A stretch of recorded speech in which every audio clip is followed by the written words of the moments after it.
नमस्कार साथियों, आप देख रहे हो अभिषेक क्लासेस यूट्यूब चैनल। सभी सरकारी नौकरियों की जानकारी के लिए यह चैनल आप लोगों के लिए बेहतरीन साबित रहने वाला है। तो आप में से किसी युवा साथी ने चैनल को सब्सक्राइब अभी तक नहीं किया है, वीडियोस देख रहे हैं तो प्लीज चैनल को सब्सक्राइब करें। आज इस वीडियो में बेहतरीन तरीके से इंपोर्टेंट चर्चा करेंगे। भारतीय डाक विभाग में जो हर साल जीडीएस की भर्ती आती है, इसका थोड़ा हम आपको अच्छे से समझाने का प्रयास करेंगे। लाखों बच्चों ने इस बार जीडीएस भर्ती का फॉर्म अप्लाई किया है, लेकिन सिलेक्शन किसका होगा वो भी हम बताएंगे। तो यकीनन आप लोगों के लिए मजा आने वाला है, बस वीडियो पूरा देखना है, बीच में छोड़कर नहीं जाना है। साथियों, India post office GDS new vacancy 2026, जिस प्रकार एक लाइन मैंने आपको यहां पर लिखी है कि ये देखकर रोना आ गया।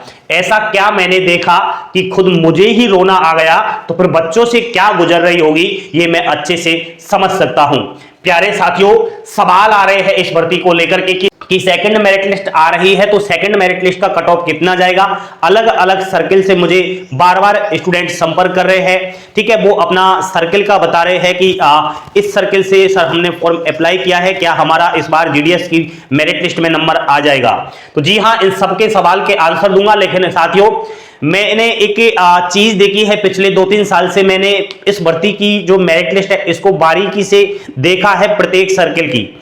तो साथियों, आपको मैं एक सर्किल बताऊंगा, आप एक सर्किल को ढूंढना, मैं टेलीग्राम पर डाल दूंगा, मैं किसी का नाम नहीं लूंगा। वहां से अगर किसी ने फॉर्म अप्लाई किया है तो बच्चे क्या है फिर ऐसे सोचते हैं कि सर ये क्या कह रहे हो, तो उसका मैं आपको स्क्रीनशॉट डाल दूंगा। ये एक तरीके से प्रूफ है, ठीक है। जो बच्चे बार बार कहते रहते हैं ना सर आप ऐसे कैसे कहते हो, तो आज उनकी गाल पर तमाचा है, प्रूफ के साथ आपको बोल रहा हूं।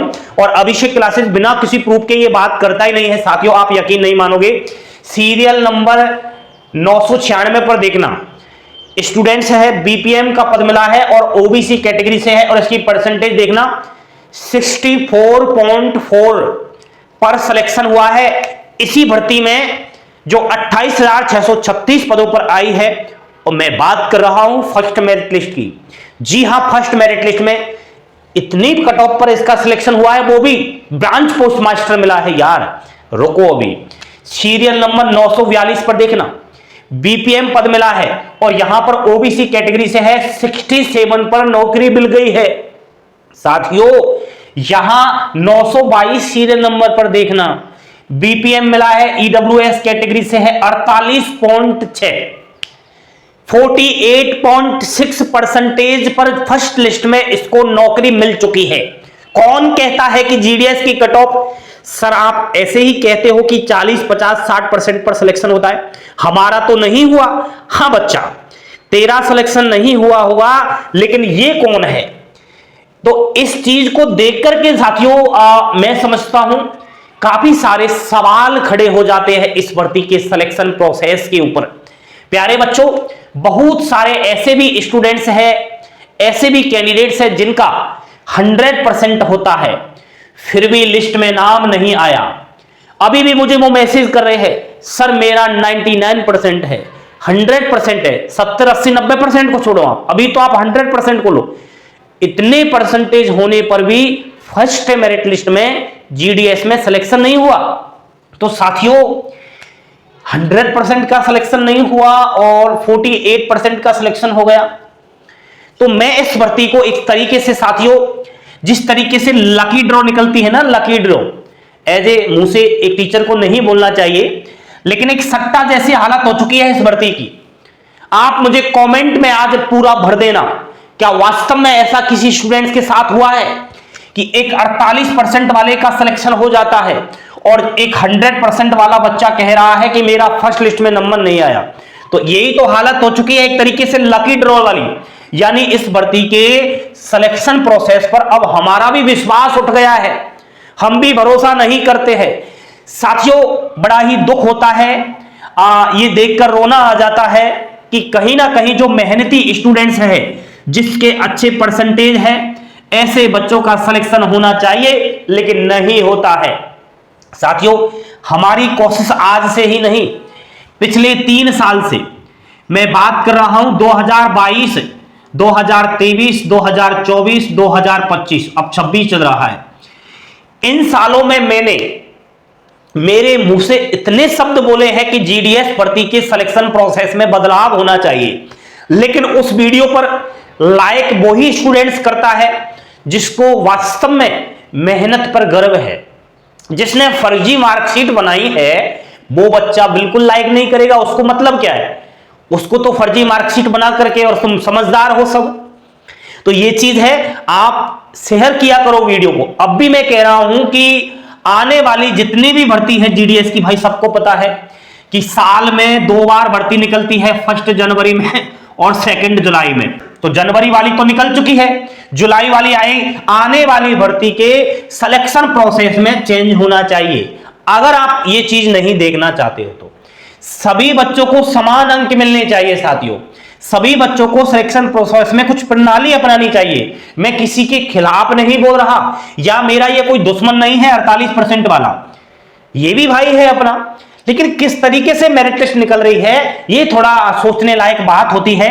जिन्होंने फॉर्म अप्लाई किया है वो बार बार मैसेज जो कर रहे हैं ना कि कितनी कट ऑफ जाएगी आने वाली मेरिट लिस्ट की, तो सभी बच्चे जो सर्किल देख रहे हैं ना, मुझसे कह रहे हैं कि सर मैंने यूपी से फॉर्म अप्लाई किया है, बिहार, जो भी अपना सर्किल बता रहे हैं। आप सर्किल ना देखें, अब सर्किल वाइज कट ऑफ जाती ही नहीं है प्यारे साथियों। सही कट ऑफ अगर आपको देखनी है तो मैं समझता हूं, देखो सर्किल वाइज तो कॉमन कट ऑफ जाती है। कारण क्या है कि बाहरी राज्य के बच्चे फॉर्म अप्लाई करते हैं। समझदार के लिए सारा काफी है। जैसे कोई हरियाणा का स्टूडेंट है, हरियाणा का स्टूडेंट राजस्थान, बिहार या अन्य किसी राज्य में फॉर्म अप्लाई करता है, इसकी परसेंटेज कितनी है 100। अब यहां का जो लोकल बच्चा है इसकी कितनी परसेंटेज है 80। तो जरा मुझे बताना कि इसमें से हरियाणा वाले कैंडिडेट्स का सिलेक्शन होगा या राजस्थान बिहार के जो लोकल बच्चे हैं जो वही के हैं उनका सिलेक्शन होगा। यहां पर जो 100% वाला है बाहरी राज्य का, उसका सिलेक्शन होगा। तो आजकल तो ये कारण है साथियों, थोड़ा एक दूसरे राज्य में जाकर के बच्चे फॉर्म अप्लाई करते हैं, तो एक कॉमन सर्किल का कट ऑफ जाने लगा है। लेकिन यहां पर आपको क्या चीज देखनी चाहिए, सर्किल के अलावा आपको डिवीजन देखना चाहिए कि उस सर्किल में आपने किस डिवीजन से फॉर्म अप्लाई किया, उस डिवीजन में किस तरीके से आपने पोस्ट प्रेफरेंस डाला, एंड पोस्ट प्रेफरेंस डालते समय ऑफिस को आपने सही तरीके से भरा क्या।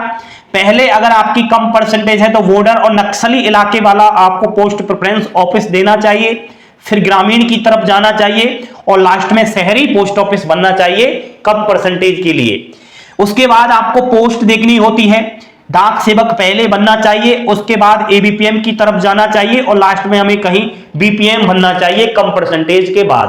तो ये चीज हमें थोड़ा देखनी पड़ती है। जो स्टूडेंट्स बार बार मैसेज कर रहे हैं कि सर कितना कट ऑफ जाएगा, पूरा वीडियो देखें साथियों। टेंशन लेने की आवश्यकता नहीं है। अभी 2nd, 3rd, 4, 5 बहुत सारी मेरिट लिस्ट आएंगी, क्योंकि इस भर्ती की जो सिलेक्शन प्रक्रिया है, प्रोसेस है, वह 30 जून 2026 तक चलने वाला है। फर्स्ट लिस्ट में सबको पता है कि 28,588 युवाओं का सिलेक्शन हुआ है। इनके डॉक्यूमेंट्स वेरिफिकेशन चल रहे हैं। 23 मार्च 2026 लास्ट डेट है। आप जरा ये अचंभा करोगे, इनमें से आधे से ज्यादा बच्चे रिजेक्टेड हो जाएंगे, बाहर हो जाएंगे। ये मैं सच कह रहा हूं, झूठ नहीं बोल रहा। तो पोस्ट कितनी है 28,636, आधे से ज्यादा बाहर हो रहे हैं 28,588 में से। तो यहां पर जितने बच्चे रिजेक्ट होंगे उतने ही आने वाली मेरिट लिस्ट में उनका नंबर आएगा, जितनी सीट खाली होंगी। उदाहरण के लिए समझिए, जैसे फर्स्ट लिस्ट है, इसमें 10,000 बच्चे बाहर हो गए, तो जो 10,000 बच्चे बाहर होंगे उनकी जगह पर नए बच्चों को लिया जाएगा। ठीक है, तो मेरा मतलब कहने का यह है कि 2nd merit list, 3rd, 4th, 5th जितनी भी मेरिट लिस्ट आएगी, आप कहोगे सर कट ऑफ में गिरावट होगी या नहीं, तो बिल्कुल कट ऑफ में गिरावट होगी। आजकल कैटेगरी वाइज तो कुछ रोल रहा ही नहीं। आप खुद देखो, ईडब्ल्यूएस की 48.6 कट ऑफ गया है, तो एससी एसटी का कट ऑफ आप यकीन मानोगे साथियों, देखना सीरियल नंबर 947 पर एसटी का स्टूडेंट्स है, 100% कट ऑफ गया है इसका, 100%। इससे जस्ट आगे है, इससे जस्ट आगे है एसटी का, है आरक्षित कैटेगरी का 100% पर सिलेक्शन हुआ है और आप देखो ईडब्ल्यूएस ओबीसी की इतनी कट ऑफ गई है, तो वो category wise unreserve EWS OBC वो सब रहा ही नहीं। तभी तो मैं कह रहा हूं साथियों, एक तरीके से इस भर्ती का जो सिलेक्शन प्रोसेस है वह लकी ड्रॉ जैसा हो गया है, एक जैसे सट्टे जैसी हालात हो चुकी है। तो आप इस चीज से एग्री हो तो मुझे आज अच्छे अच्छे कमेंट करो, इस वीडियो को लाइक करो, शेयर करो, लेकिन टेंशन ना करो, ठीक है। बने रहे अभिषेक क्लासेस यूट्यूब चैनल के साथ। अच्छी लगी जानकारी तो सभी बच्चे एक बार फिर से कह रहा हूं लाइक करें, चैनल को सब्सक्राइब करें और वीडियो शेयर करें। लगातार पल पल की अपडेट पाने के लिए आप हमसे जुड़े रहे। थैंक यू, धन्यवाद। जय हिंद, जय भारत।